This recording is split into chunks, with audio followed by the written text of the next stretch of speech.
It was our desire to remind you that you are vibrational first, which means you got to pay attention to something other than what you're seeing and hearing and smelling and tasting and touching, because while that is vibrational interpretation, most people don't know that.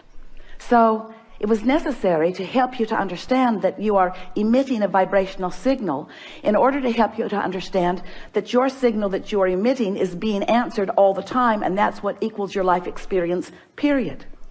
Most humans don't know that, and in many cases don't want to know that, because they don't want to assume responsibility for what's coming, especially the parts they didn't want to come. Abraham, I'm sure I'm not the creator of my own reality. I would not have created that. And we say, we didn't say you did it on purpose, but you did do it. You did do it. Sounds a little blameful, doesn't it? You did do it.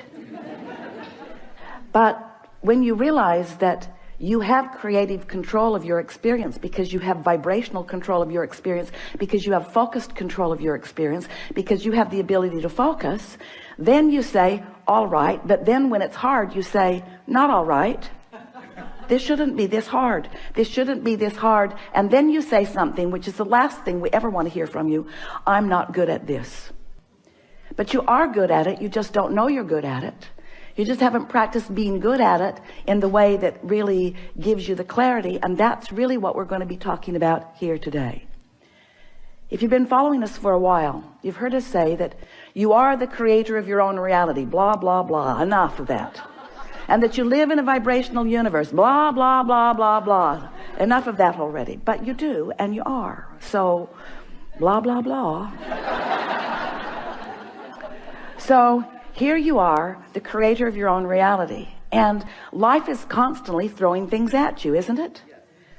Well, it's not really like that. Life is happening around you, and you're observing, but it really isn't after you.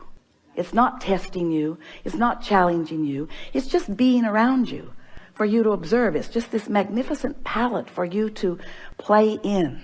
So life is happening around you, and you are participating in it through your observation, through your memory, through your awareness, through your conversation. You're participating in it. And as you are doing that, you are coming to lots of conclusions, many and every day, of what you want. Because life helps you to know what you don't want. You know what you don't want. You know what you do want. You know what you don't want. You know what you do want. It's just this wonderful variety or contrast that helps you to come to important personal conclusions. So these conclusions happen within you, and we've been calling that step one, because the variety, the contrast that surrounds you, causes you to ask for what you want. Whether you use words or not, you just constantly keep coming to personal preferences. You were born like that. You've always been like that. You will never stop being like that. We want you to accept that you are like that. It's a good thing. Step one is a really, really good thing. You're asking constantly. It is the basis of the expansion of the universe. It's a wonderful thing. So you're asking, step one.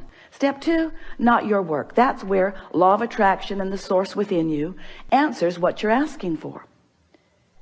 When you emit a signal, the signal is answered. So ask, answer, ask, answer, ask, answer. But your discomfort is that there often appears to you to be quite a time gap between your asking and the universe answering. But there is not a time gap between the answer. There's just a time gap between you getting up to speed with the answer. You say, hey, Abraham, that can't be right, because I want it. I'm paying attention. If it were there, I would know it. And we say, it comes in a vibrational form first. And you say, oh, so that's the catch. You're giving me something vibrational that I can't see or hear or smell or taste or touch. So you can say all day that when I ask, it is given. Write a book about it if you want, Abraham. You can say that all day, but to me it doesn't feel like it's being given. And we say that's because you're in a different frequency from what you're asking for. You have to line up with what you're asking for. In other words, when you want more money because you clearly do not have enough, when you feel frightened or bound or in trouble financially or just not satisfied, when you feel that way, you are that way. And you say, no, I feel that way because I am that way. And we say, no, you am that way because you feel that way. In other words, it works differently than you think it does, but you've been observing it for so long, you don't know which came first. But what comes first always is your vibrational countenance. And then the manifestation just matches what you feel like. So if you want more money and you feel like you don't have enough money, you can ask all day, all day, all day, every day. You can write long lists of it. But if in your belly, if in your being, if you're feeling the fear or the absence of money, then you've got a vibration going that's different from the answer that you seek. You want more money, but your vibration says, I don't have enough. And the universe says, and law of attraction answers you with what you're feeling. So a lot of our physical friends, especially in the beginning, say, well, then it doesn't seem like I can get there from there. It doesn't seem like I can get to where I want to be from where I am. Because if I am missing something that I want, and I'm aware that I'm missing this thing that I want, and in fact, the reason that I'm speaking about it so clearly is because it's missing, and that's why I want it, then how do I get there? And we say, you have to feel like it feels to have it. And you say, okay, then give it to me and I will.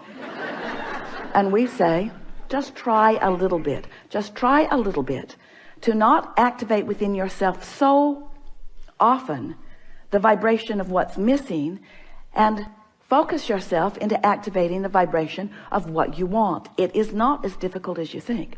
So step 1 is contrast causes you to ask. Step 2 is it is given vibrationally, so there is no gap really. Step 3 is you have to convince yourself there's no gap. That's the work. You got to feel it as if it is in order for it to be. And we know you balk at it, but many of you are practicing this and are finding it. Many of you are understanding the laws of the universe, and you're finding ways to focus yourself into feeling good without needing all of the evidence to be there first. Do you hear how important that is? If you don't need the evidence for what you want to be there first before you feel it, then you are able to accomplish the vibrational countenance of it before it is, which means now it must be. And Esther said, please, please, please, let's call it step 4. Please, please, please. Can't we call it step 4? We need another step. We need another step, Abraham. Please, please, let's call it step 4. And we say, all right, step 4. So you ask step 1, source answers step 2. You allow it, step 3. But now we've been talking to you for a while. You've been keeping up with us pretty good.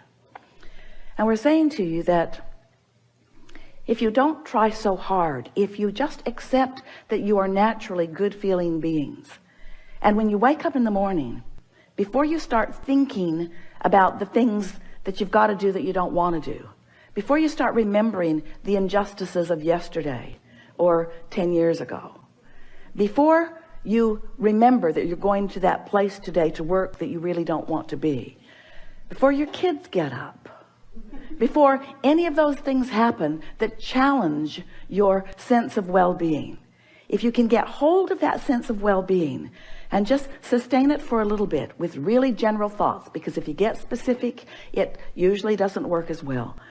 Get into an attitude of appreciation and milk it for just a little bit. Law of attraction will help you out, because law of attraction says that that which is likened to itself is drawn, and law of attraction will give you, it's not really giving it to you, it's just the way it is. It's like gravity doesn't give you attachment to the planet. It just is. So law of attraction provides for you this consistent life experience.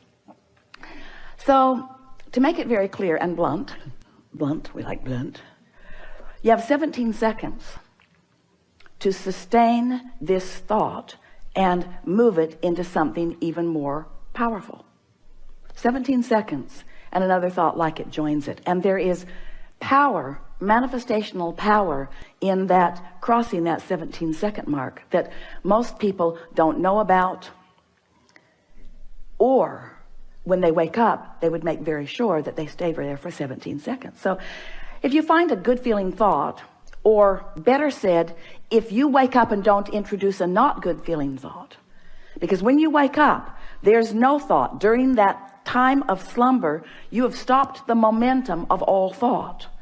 That's really an important thing to understand.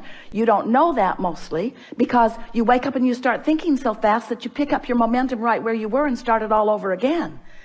But when you slumber, momentum of thought stops. Law of attraction is suspended for you. Your point of attraction is no longer attracting. So when you wake up, you have a really good possibility of getting out of the bed on the right foot, getting out on the right side of the bed. These are your words. We don't like them very much, but we thought you'd relate. You have a very good possibility of getting the vibration going the way you want it to go. And your best possibility is first thing in the morning. First thing in the morning, before there is any other momentum going. So we've been talking about this for a while. And Esther really listened.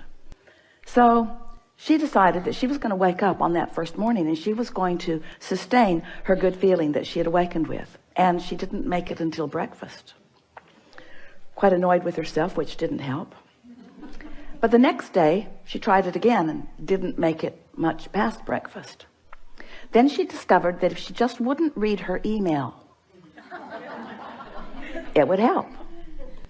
So her dominant intent became to sustain this feeling of well-being as long as I can.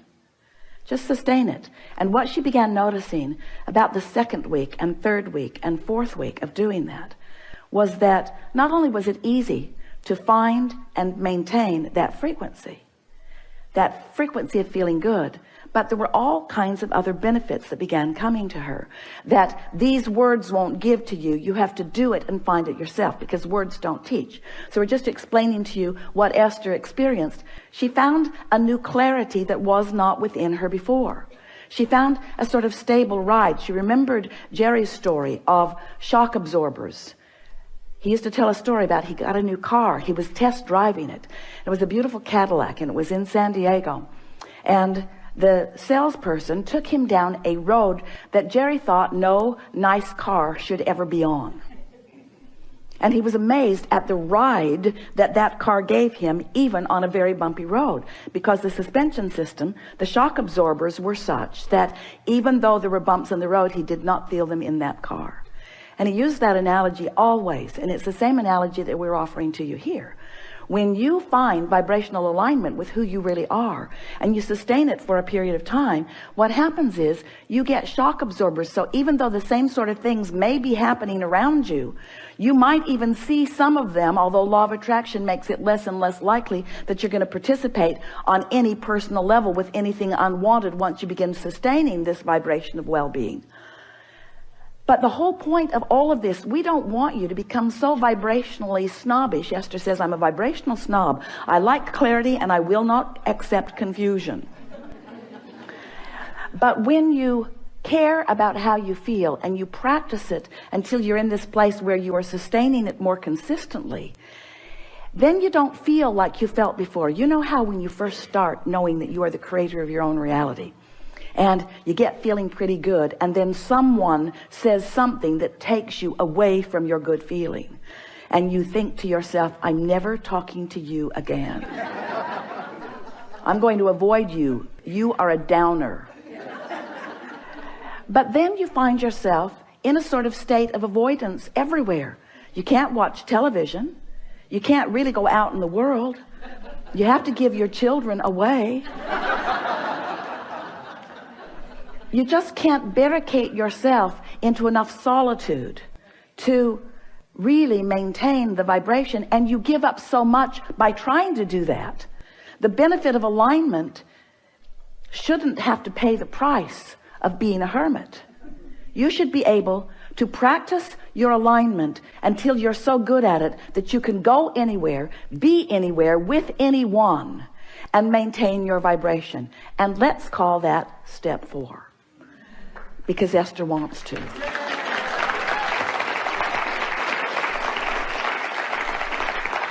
So what it requires really is enough determination to focus first thing in the morning, and until you know that you've got it and you're able to maintain it, and then to simply watch what happens in your experience as a result of that newfound alignment and that newfound clarity.